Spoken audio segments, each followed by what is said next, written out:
Hi. I'm Dr. Stuckgander. This is Dr. Bob McNeil. There he is. And together we're Steffi Stuff And Bobby, and we are Between Two Teeth. Between Two Teeth. Boom. Yeah. Da-da-da-da-da-da-da-da-da-da-da. Should we mention the flowers again? Yes. Yes. Subscriber provided the flowers for our great little table here. Yes. We are so excited about that. We cannot say enough great things about our subscribers. What are we doing today? Yes, subscribers. I know you're still wanting to talk about the flowers. I do. We're gonna so answer. nice. We're gonna answer a comment from one of the dental students on our extraction video part 1. Yes, we are. I'm just trying to get the best. Is this technically going to flower be part 2 of the extraction video? Sure, why not? I guess Let's it make is. This is part 2. This is managing difficult kind of hemostasis. Bleeding issues. These are the bleeders. We got a stage 5 bleeder. So there are times that it can be very difficult. And for people like us, you know, we're doing surgery constantly and all of us deal with those issues. I've had a colleague that, you know, had to get a patient off to the hospital because they could not control a bleed from a lower wisdom tooth. And the patient ended up having interventional radiology. Things weren't working. So that brings to light, it's dangerous. We got to know what we can do. So this is a question from a dental student. So as a dental student, when you're trying to get your feet wet here, give me not with blood. Not with blood. So let's do this. Right. So what are we looking for when we're in the consultation, and then we'll get to how to stop it. Well, and we can look at the medical side, obviously people that are on anticoagulants. Plavix, Eliquis, things like that. Yeah, and that gets tricky. That's a long lecture. Let's save that for a different day because that's a unique sort of situation. But if you're not on any of those and it starts to bleed, pressure is always kind of the initial thing.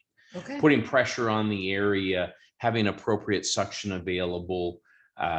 You can consider injection of local with epinephrine. I know we talk a lot about, you got to be careful with that. Now, sometimes, or I would say most of the time, our patients that are bleeders or are on blood thinners. We said we weren't going to talk about blood thinners. We're not, but if they're bleeding and they haven't been a blood thinner, my point is you that just they are literally said blood thinner. They're usually a higher ASA category. And so giving them epinephrine may not be great for their heart. So you're not wrong. And we're not talking about floating them with a whole carpule. But even giving a 1 to 50 green stripe would be Don't do tough. that. Don't do that. Look through your office, look for a 1 to 50,000 epinephrine and just throw it in the sharps. We got gauze and pressure, but I think most people know that. Periodontists, don't do that. I think you most don't people know gauze and pressure. So Gauze let's work beyond that. Gotcha. So then you got to look and get your suction. Where is it bleeding from? Is it a soft tissue issue?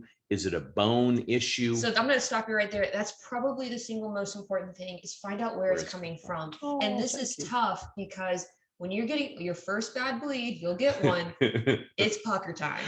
All right. Sometimes, and I don't want to gross anybody out, but it can be, I mean, I've had it where remember the time we had, if anyone knows how to get blood out of ceiling tiles, we could utilize that information for your surgical room. So rude. Everyone's been there, but let me talk about this. Let me just and do it fast. Yeah. Right. So we have a bleed, you know, in this one, we're in the sinus. We didn't. In the sinus, you may or may not know this. There's all kinds of different cavernous things. There's one connecting vessel that can go in the bone right there as you're opening your sinus window. I might be over talking about this for dental students, but when you're doing a sinus lift, you're going through bone, you hit a vessel. You got to be prepared for stuff. And this vessel happened to really be a good one. And so what happens is ceiling tile. Think ceiling tile. All of a sudden, this thing is like a fire hydrant, and you're looking at this like, okay. So the first thing I did was get my suction right on the spot, and it's usually one spot. I've tried doing an injection right into the site, but this one was tricky because it was running along the inside wall of the sinus. And so it was actually really tricky to do. This one was a nuisance. Usually we try to do injections. If injections don't work, we try to suction and figure out exactly where is it coming from. We can apply pressure. Another thing that you can do, I like, is a quick suture. Yes, and this was in a hard area to access. It was such a small vessel. What it necessitated was actually using rangiers to open up the area to get better access to the area. And it was a hemostat to clamp on the vessel, on the bone, and that finally stopped. And that's very advanced stuff. I don't expect a dental student to getting hemostats out, clamping vessels. But what I can say, the best asset you have during a bad bleed is your head. Don't lose your head during a bad bleed. Instead, it's you tough. you can get gauze and pressure, fine. So suction, figure out where it's coming from, get gauze and pressure on the site, and take a pause.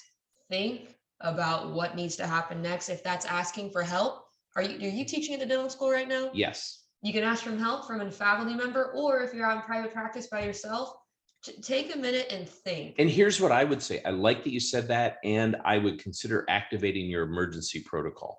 In Texas, you need to have a written emergency protocol. You activate it. And that just means, okay, we're getting out the list that we're required to have. We're getting help in the room. Because the patient may need to be transported to the hospital. That's where we're going with that. And sometimes as doctors, we get so narrow focused, we're trying to do this and have someone on your emergency at what point, sheet. Sorry to cut you off there, Doc. At what point is would you say a hospital transport? So if a patient, when you activate EMS, so if a patient is not doing well, their blood pressure is going down, they're having cognitive changes, basically you're losing so much blood volume.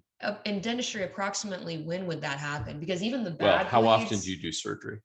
Well, it depends on what you're doing. So that was kind of a joke. Yeah.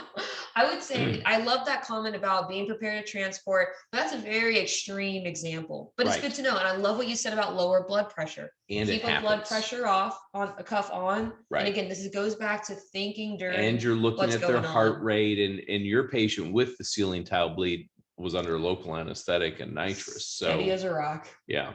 So she did great. Anyways, that's what we got today. That's what you can use. Sometimes bone wax, sometimes going in with an instrument, just kind of, if it's bleeding from the bone, you're trying to push the bone marrow, you're trying to burnish the bone to stop the bleed. But it can be challenging. Other hemostatic agents like gel foam, Surgicel. Oh, I like the gel collagen, put it in there. Surgicel can definitely help with the help of pressure and suturing it in. It just depends on the site and if you're going to be able to get adequate pressure on the site. Yeah. So we hope that helped. We hope that helped you out. And if it doesn't, you can ask him on Monday where he's in clinic. Thanks for joining us. Hit subscribe. Subscribe below. Please hit like. And for dental students, comments. We need your comments. This was a video to address a comment. So yeah, take care, guys. In Between Two Teeth, we're your hosts, Stuff, and Bobby. Thanks.